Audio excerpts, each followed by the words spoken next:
Assalamualaikum warahmatullahi wabarakatuh. Bismillah, walhamdulillah, wassalatu wassalamu ala rasulillah, wa ala alihi wa sahbihi wa mawalah, wa la hawla wa la quwata illa billah amma ba'd.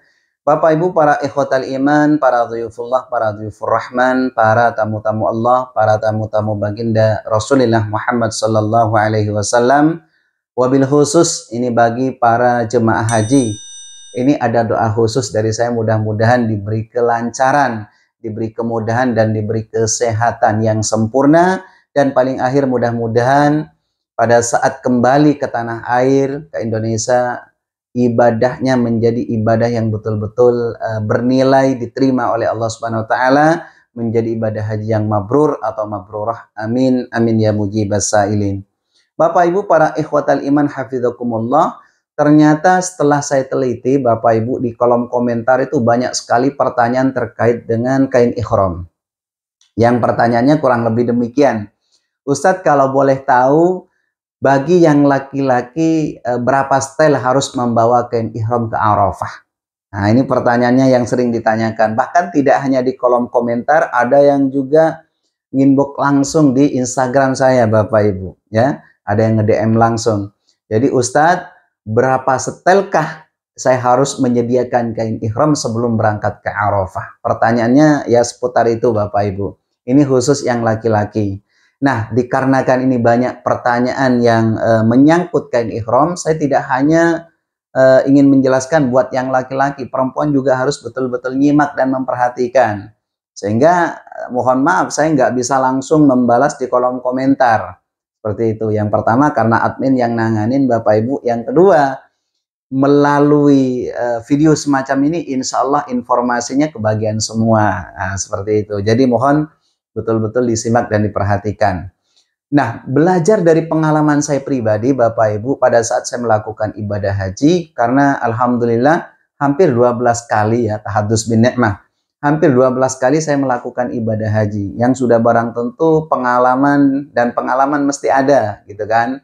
Nah, belajar dari situ Bapak Ibu, kalau bawa 2 setel, ini khusus yang laki-laki dulu ya. Yang perempuan nanti saya jelasin juga. Kalau bawa 2 setel itu menurut saya cukup 2 pasang. Tapi alangkah afdolnya kalau lebih gitu. Misalnya 3 setel. Tuh, kenapa Ustadz? Saya harus membawa 3 setel atau 3 pasang? Apa nggak keberatan? Apa nanti nggak ribet? Apa nanti begini begitu gitu kan? Alasannya, menurut saya kan nggak ribet Bapak Ibu. Kita tinggal taruh di tas apa namanya, tas tenteng atau mungkin tas plastik gitu kan?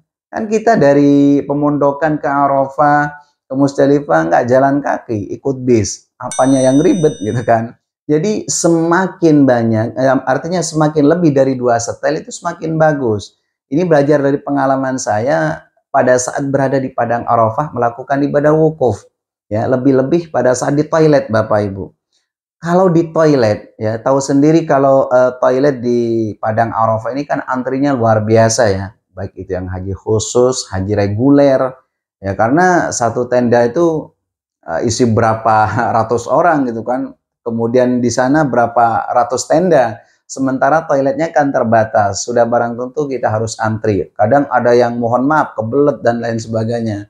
Nah, ketika kita masuk ke toilet, katakanlah toilet di Padang Arafah, ini kan kalau yang nggak kalau yang kurang paham dengan najis gitu kan, biasanya kalau BAB, mohon maaf, ini kan kain ihram yang bagian bawahnya diangkat tuh, kemudian cebok, yang bersihin gitu kan.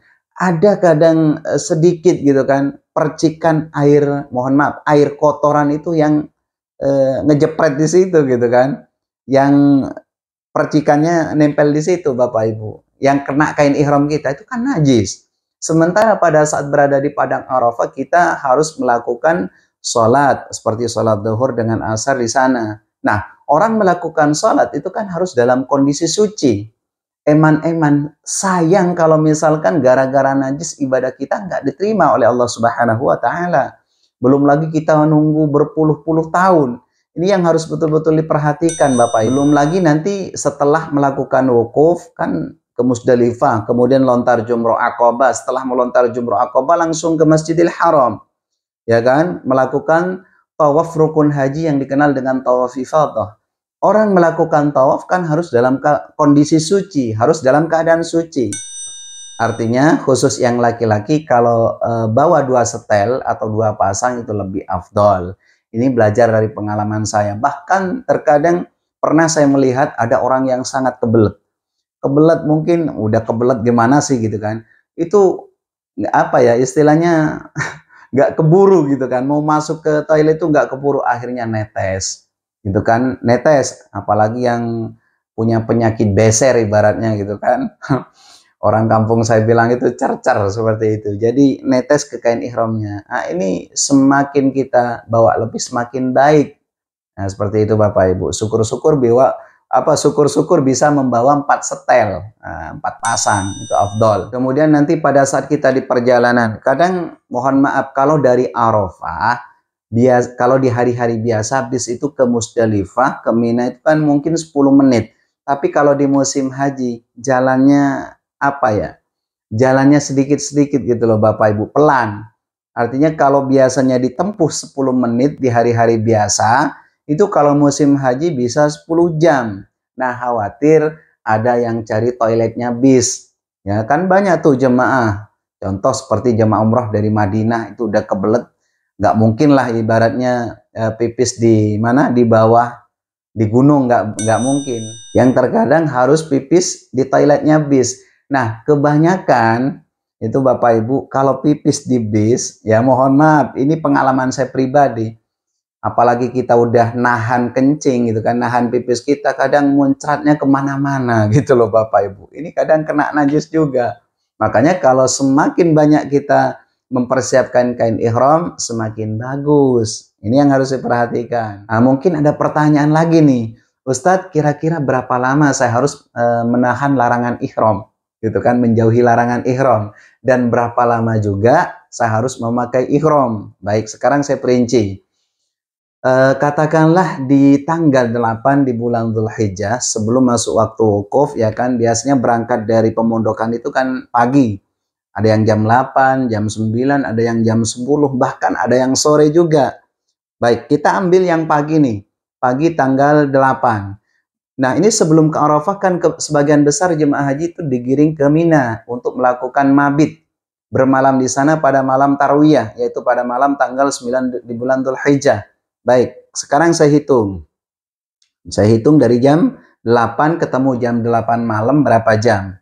12 jam, ya kan? Kalau ketemu jam 8 pagi berarti 24 jam. Sehari semalam gitu kan? Baik, ketemu pagi tanggal 9 di bulan Dzulhijjah berarti sehari semalam.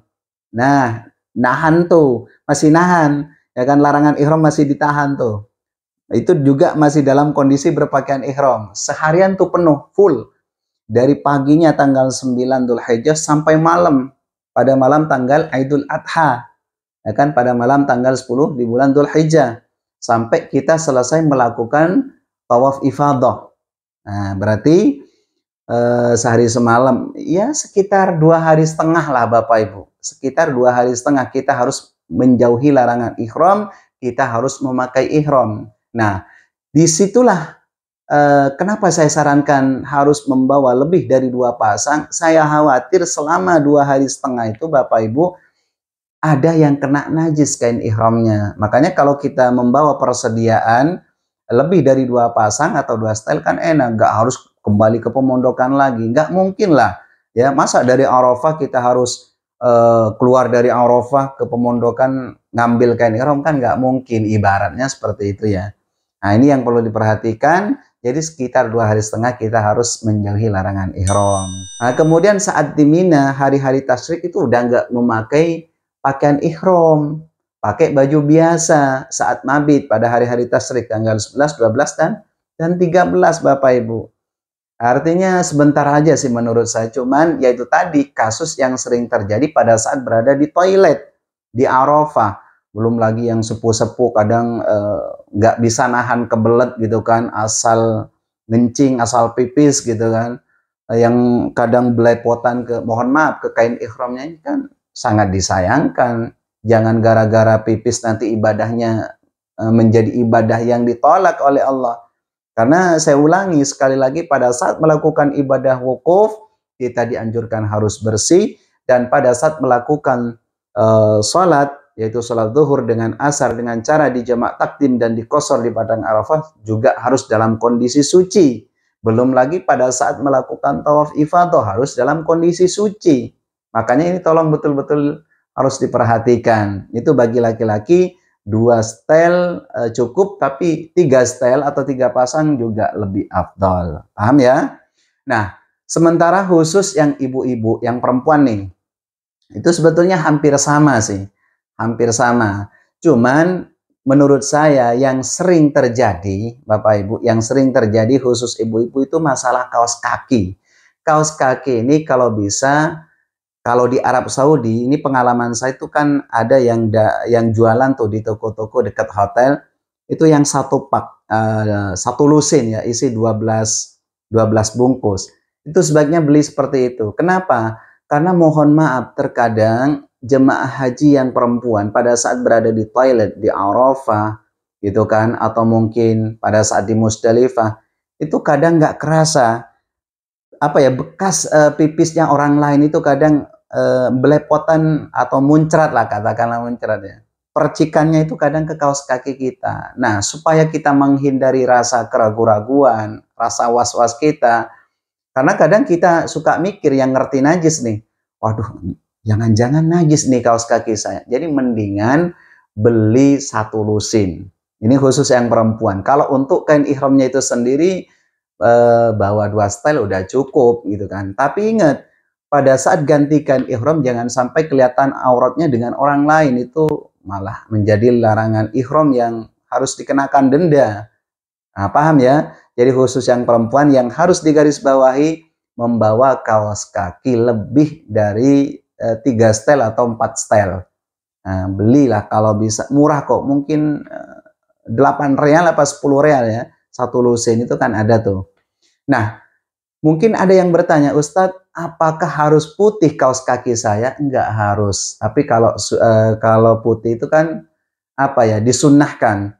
Jadi seperti itu, enggak harus putih. Orang memakai ihram pun sebetulnya enggak harus putih, Bapak Ibu. Khusus yang perempuan nih.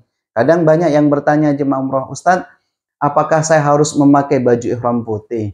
Putih itu kan disunnahkan saja. Sesuatu yang putih itu melambangkan kesucian. Seperti itu Bapak Ibu. Makanya putih-putih itu disunnahkan oleh Rasulullah. Nah, seumpamanya ada jemaah yang pakai abaya hitam, apa itu sah? Tetap sah. Seperti itu. Cuman fadilahnya yaitu tadi, kalau kita pakai putih-putih itu sangat dianjurkan dan sunnah hukumnya. Jelas ya Bapak Ibu?